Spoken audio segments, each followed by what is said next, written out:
The importance of acknowledging and discussing the challenges associated with meditation to address concerns and questions and clarify misconceptions about meditation and the Mindfulness-Based Relapse Prevention Program.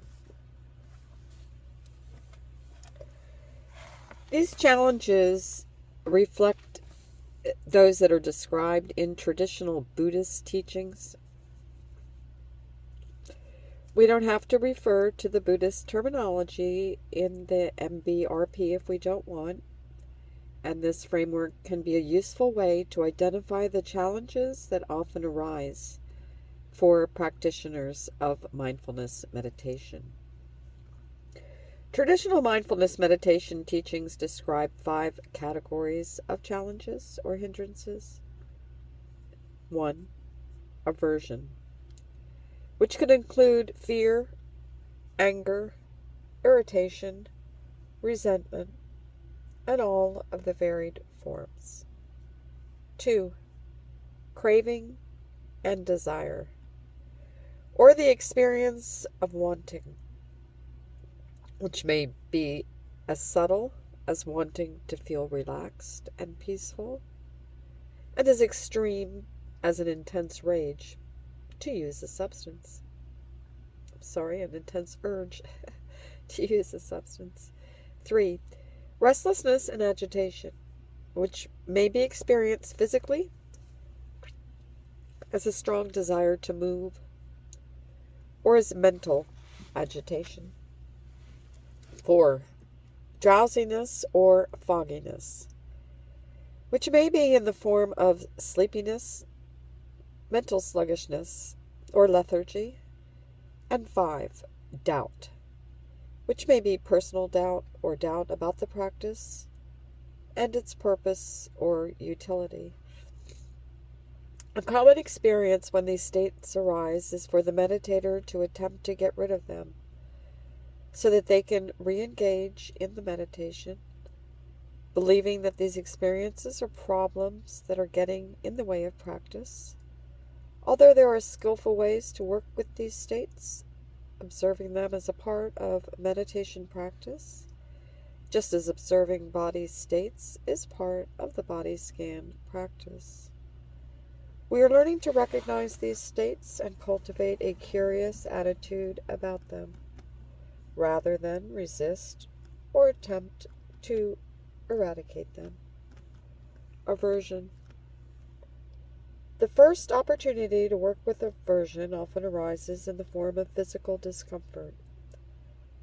By the end of the first week of practice, participants may have become more acutely aware of both the sensations of discomfort in the body and their reactions to these sensations.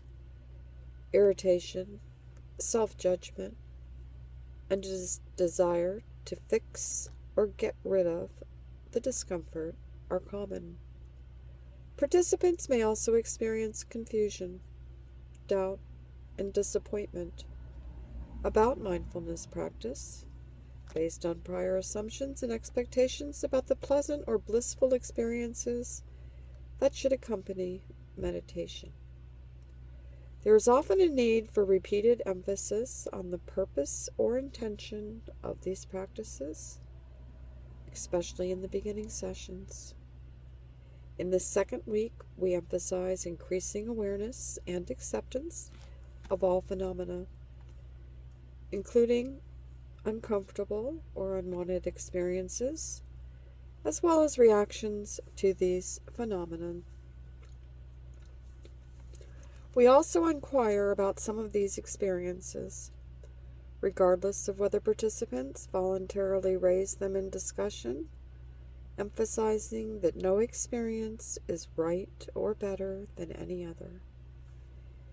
Failing to address these experiences may leave participants feeling as though we don't get it or aren't doing it right. Participant 1. I was really distracted by an itch on my knee and couldn't focus on the instructions. I was trying to ignore the itch, but my mind kept going back to it. Facilitator. What did the itch feel like? Participant. It was annoying. I wanted to scratch it. Facilitator.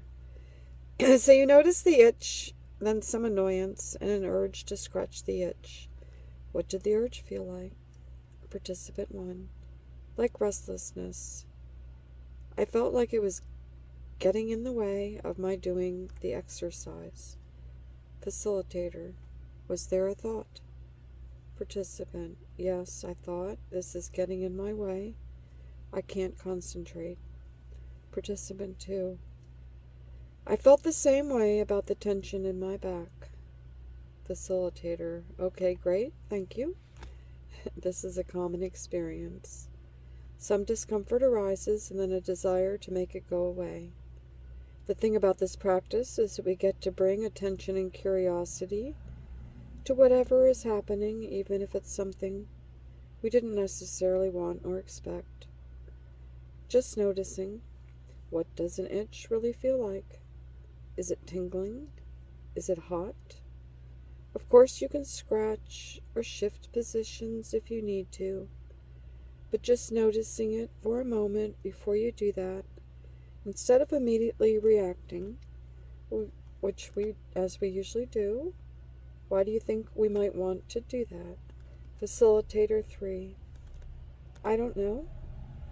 Why would I want to be with something uncomfortable, especially if I can make it go away really easily? Facilitator. Right, most of us don't want to feel discomfort. So what might be the value of practicing staying with it? Participant. Not just reacting automatically, I guess. Facilitator. So to practice pausing before reacting, how do you think this might be useful in your life? Participant. Well, when I have a craving, I usually react just automatically without really thinking about it, like scratching an itch. Facilitator. Yes. And other thoughts? Participant. Avoiding pain is one of my biggest reasons for using. Not just physical pain, but also emotional pain. And look where that got me. The avoiding just doesn't work. Or I guess it works for a brief period and then makes it worse. Facilitator. In a way, it gives the pain more power, doesn't it? And sometimes the struggle against pain is worse than the pain itself. This isn't about punishing ourselves or sitting with pain. We're practicing bringing gentleness to it, making space for it, so that we have some freedom and we can change our relationship to it and respond in the way we'd really like to.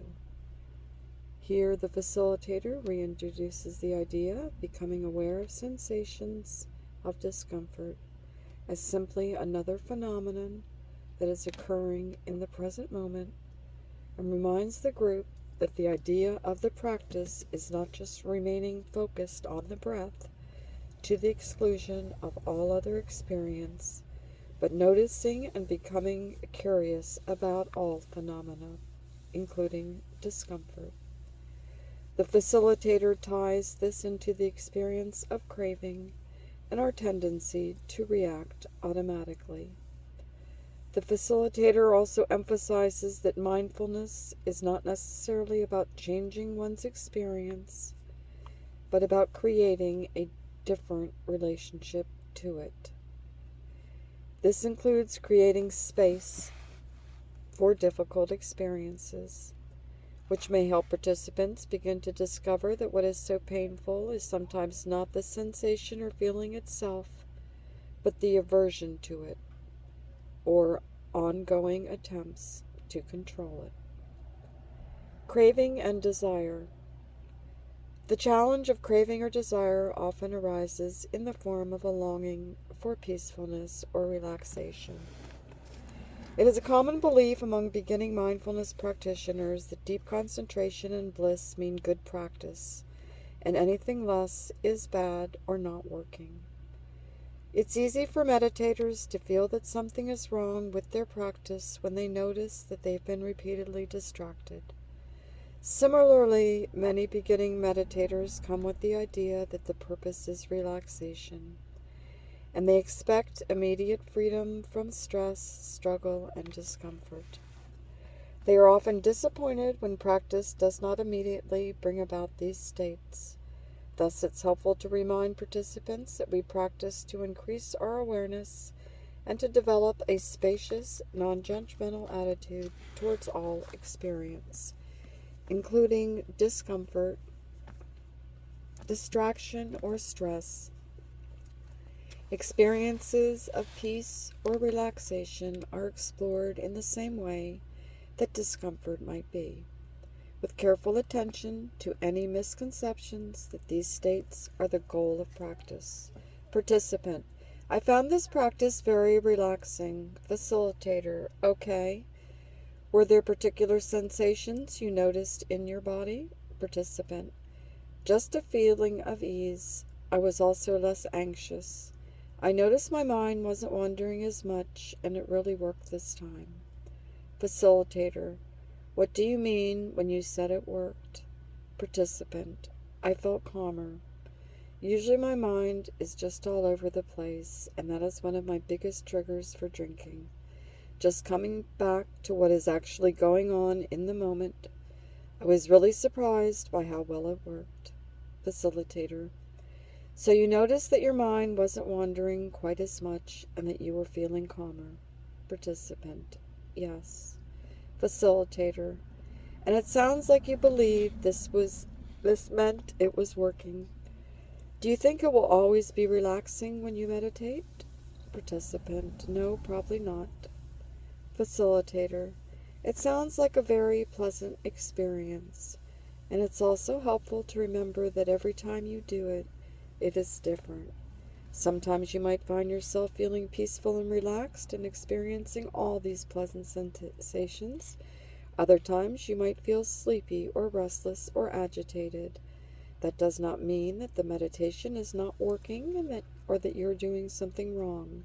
It's simply what's happening, and we're practicing being more aware of it and being a little less reactive. Restlessness and agitation. Restlessness is a common experience in meditation, experienced both physically and mentally. Example: racing thoughts, excessive planning, or rumination.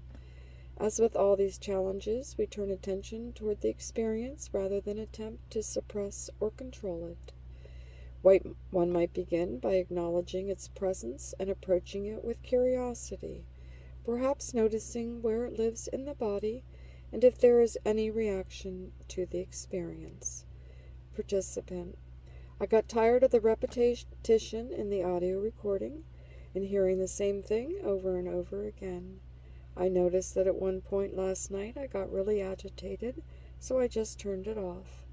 Facilitator: okay, interesting. What did the agitation feel like? Facilitator: just restless and like, when will this end? I just want to turn it off. Facilitator: so it sounds like there were some sensations in the body and also the thought that I want to turn it off. If you all remember what we talked about last time, whatever comes up is part of your mindfulness practice. This includes the agitation, the thoughts, the urge to act on thoughts, and all of this. It may be interesting to check that out for a bit. The experience of agitation and the sensations and thoughts that go along with it, even just the extra moment or two. What else did people notice? Participant: sometimes when I'm practicing, I find that my mind gets caught in thinking about the instructions. Why is she saying this or that? Why is there such a long pause, and what's coming next? And then I catch myself and try and come back to the practice. Facilitator: so you notice the mind getting caught up in the questioning or analyzing, and then you guided your attention back. When that happened, was there any judgment? Participant: yes, like, come on, there you go, over analyzing things again.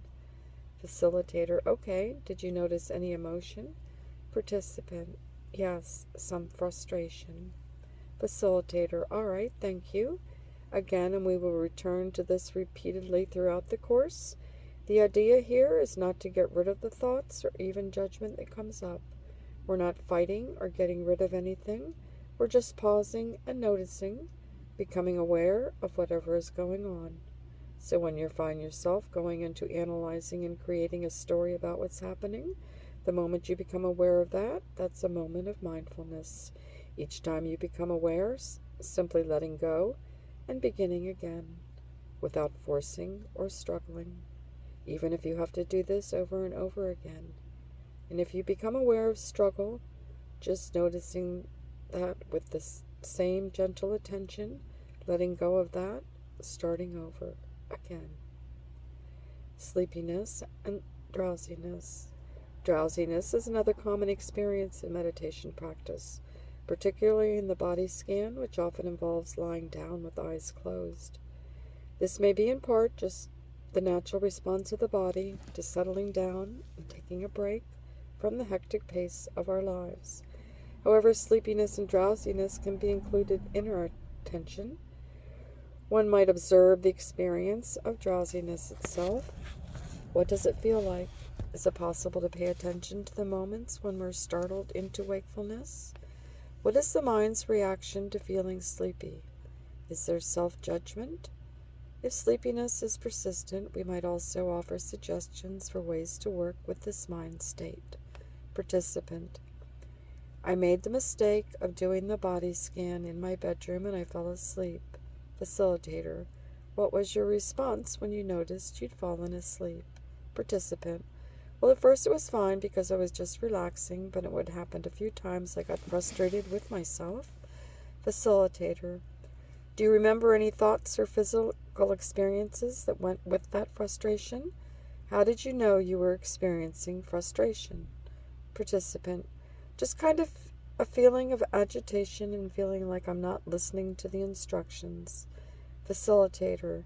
So it's a physical feeling of agitation and the thought like I'm not listening to the instructions. Participant. Yes. Facilitator.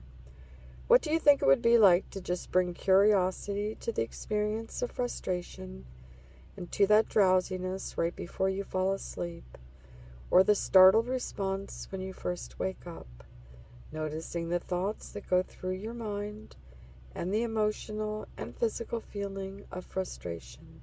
Participant. I don't know. I usually try to fix it or just get frustrated. Facilitator. It's possible to make all that part of your practice. In fact, it is your practice in that moment because this is what is happening. We are practicing observing whatever your experience is with curiosity, a more open and relaxed awareness without judgment of this experience as right or wrong, just letting it be what it is. You might play with this coming week. If you notice sleepiness happening over and over again, though, it might be helpful to sit up straight and be in a more alert posture.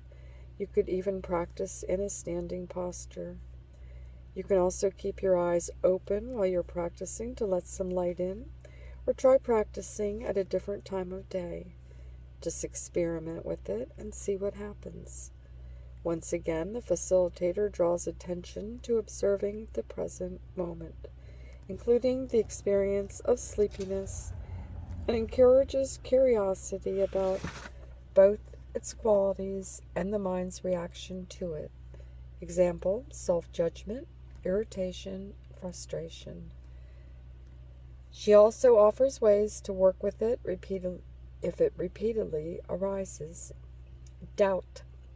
As stated earlier, doubt may express itself in different forms, including doubt about the practice itself and or about one's ability to engage in it. Self-judgment is a particularly common manifestation of both aversion and doubt in these beginning stages of meditation.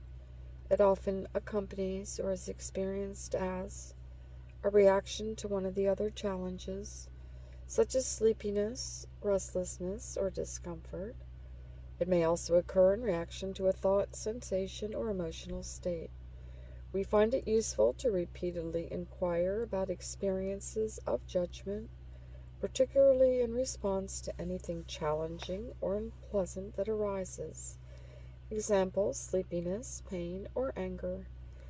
Inquiring about doubt or self-judgment not only encourages greater awareness, but conveys a wider, gentler, more compassionate stance towards oneself and one's experience.